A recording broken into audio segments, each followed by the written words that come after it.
On today's episode of the Cryptoverse, Korea's largest messenger app company launches a cryptocurrency exchange. Developers of the Raiden network cause controversy over their ICO. And Gibraltar issues regulations for their own cryptocurrency exchanges.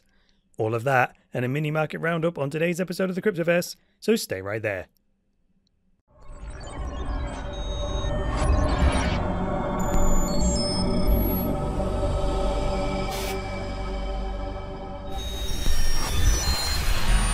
Hi there guys, welcome to the latest episode of the Cryptoverse, your regular dose of news and commentary on Bitcoin, cryptocurrencies and blockchains. I am your host, Chris Coney, the founder of Cryptoversity, the online school where you can learn about Bitcoin, cryptocurrencies and blockchains. You can find out more about that at cryptoversity.com. So let's begin with the market roundup courtesy of coinmarketcap.com. So if we go to CoinMarketCap and we have a $135 billion market cap today.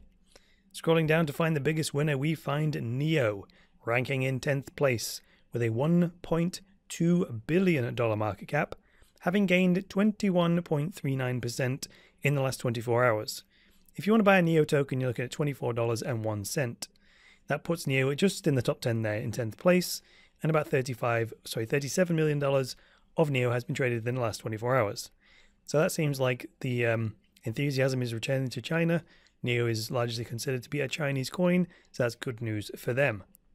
By contrast, we have the biggest loser being Dash in 6th place. It's now been displaced again by LiteCoin. Temporarily there for a second, Dash reigned in 5th place above LiteCoin, but now with Dash falling 1.08% today and LiteCoin gaining 6.69% today, that puts LiteCoin right back in 5th and Dash in 6th. So Dash now has a $2.59 billion market cap. If you want to buy a Dash token, you're looking at $341.75. And Dash is also the most traded altcoin today with $68.6 million of trading volume. And when I say the most traded altcoin, I always exclude the big ones like Bitcoin, Ethereum, Bitcoin Cash, Litecoin. Honorable mention goes to XoJrvgobQAtphXmcxStATPJQUgZYpWVMFu. That's kind of strange, isn't it? Honorable mention goes to XoJrvgobQAtphXmcxStATPJQUgZYpWVMFu. XoJrvgobQAtphXmcxStATPJQUgZYpWVMFu is in 12th place with a $985.6 million market cap. That's thanks to it having a gain of 15.44%. That means it's the second biggest climber in the top 20 today. If you wanted to buy an XoJrvgobQAtphXmcxStATPJQUgZYpWVMFu, you would be looking at $10.03. And $47.9 million of XoJrvgobQAtphXmcxStATPJQUgZYpWVMFu has been traded in the last 24 hours. The fifth and final award for today goes to the crazy coin of the day, and it happens to be all the way down here in 88th place. It's Redcoin. Redcoin won the Crazy Coin Award a number of months ago, and I seem to remember looking into it at the time. Unlike Steam, where Steam is a blockchain where social networks can be built on top, as far as I remember, Redcoin is designed to be a cryptocurrency that is going to be integrated with existing social networks, such as your Facebooks and your Twitter and so on, to be used as a digital reward token inside those existing ecosystems. Anyway, in the last 24 hours, Redcoin has gained 48.52% of its value. If you wanted to buy a Redcoin, it's a tenth of a cent. The overall market cap for Redcoin is now $41.5 million, and quite a large amount, $24 million of Redcoin has been traded in the last 24 hours. That's quite a lot for a small capped coin, but it's managed to pull it up 48%, so good for them. So now let's get into the news story here. The first news story comes from Bitcoin.com, Korea's largest messenger app, launching an exchange with 110 plus cryptocurrencies. Like I've been saying, this story is a perfect example of why countries that want to ban cryptocurrencies, they're kind of stuck between a rock and a hard place. If they ban cryptocurrencies outright, then they hand the advantage to countries like South Korea, who are embracing the technology with open arms, right? So the story basically is this. There's this Korean trading app called Kakao Stock, which is built on South Korea's #1 messenger app called Kakao Talk, which has about 200 million users worldwide. Now, this article says that the typical exchange in South Korea, cryptocurrency exchange that is, lists about 8 digital currencies. So the company behind Kakao stock, called Dumanu Inc., have signed an exclusive partnership with Bittrex to allow them to launch an exchange with 110 cryptocurrencies. That's pretty innovative and a definite competitive advantage for them. Now, they're going to call this exchange Upbit. Now, this means that Koreans won't have to, say, wire transfer money overseas to trade all the various currency pairs that they've previously wanted to trade. Plus, this is one of those situations where cryptocurrency is being introduced into an existing app. And in this case, an app with 200 million users. And better than that, these are not just any old app users. These folks are already interested in trading, and we know that because they've already downloaded this Kakao stock app. So this will be greater cryptocurrency adoption, it will be greater trading volume, and hopefully that greater trading volume will contribute to a slightly reduced volatility in the cryptocurrency markets. So story number 2 then comes from CoinDesk. Gibraltar issues ICO advisory amid a drive towards blockchain regulation. Now, this is the Gibraltar Financial Services Commission. They're establishing a new regulatory framework for cryptocurrency exchanges, and they're bringing it in January of 2018. ICOs specifically remain unregulated for the time being, but they did say that ICOs may come under regulation and oversight in the future.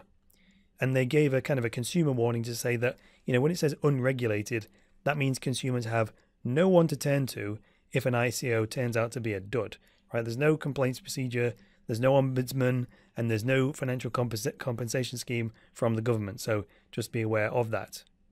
Now, I made a comment about this the other day when I was being interviewed by Kennedy Financial. I said, realistically, having no regulation at all and having too much regulation are as bad as each other, right? So no regulation allows for complete scams and cowboys to reign free and prey on unsuspecting and uneducated investors. And on the other end, lots of regulation slows, if not stops, innovation completely. So for me, regulation should fit on a single piece of paper and be more a set of rules than outright regulations, right? Then if something goes wrong, there's flexibility for a real human being to take it on a case-by-case basis and then decide if they see any evidence of negligence or of serious bad intent. Now, the third and final story for today comes from The Merkle. The Raiden ICO causes controversy. This article is actually called Cryptocurrency Community Remains Divided Over Raiden ICO Announcement. Now, Raiden is this Ethereum equivalent of the Lightning Network, which is a second layer that goes on top of the base protocol that promises instant, private, and almost free transactions. Now, I say it's one of the most talked about scaling solutions in Ethereum recently, but I think this news in particular took everyone by surprise, right? The rub comes from the fact that traditionally these kinds of open source technologies, they're developed and worked on for free, kind of out of the goodness of the developers' hearts, and they see like the technology developing should be the reward in and of itself, right? So when the Raiden team decided to turn their project into an ICO, it's kind of clashed with the general belief system that, reigns. Another thing that's rubbing people up the wrong way here is that apparently Raiden will use a proprietary token, to pay transaction fees on the Raiden network, rather than using gas, the regular gas that is used on the Ethereum network. So more than that, though, the article also says that the team behind Raiden, they don't intend to market the ICO at all, which is kind of confusing, kind of questions why you would do an ICO if you're not going to push it. I personally think they would have been better off doing it the way that Monero does it. When Monero wants to fund a development, they put a proposal forward to the community and then they get donations from the community in Monero, right? Not only does that mean that they can pay developers for these developments, it's also a way to gauge how much demand there is for a particular technological development, because the ones that get funded obviously have demand and the ones that don't. So let me know in the comments below about this. What do you think to this? Would you rather Raiden do an ICO, or would you prefer them to donate to a cause like Monero does it? Or is there a third alternative that you think would be even better than those two? So thanks very much for joining me today, guys. If you like this episode, go ahead and hit that like button. And if you're new around here, get subscribed. And if you would like access to my very best material, such as my structured online courses that will teach you things like how to make and save money with Bitcoin, check out cryptoversity.com. Alright guys, that's all for today. I'll be back tomorrow with another episode of the Cryptoverse. So until then, it's me, Chris Cody, saying bye for now.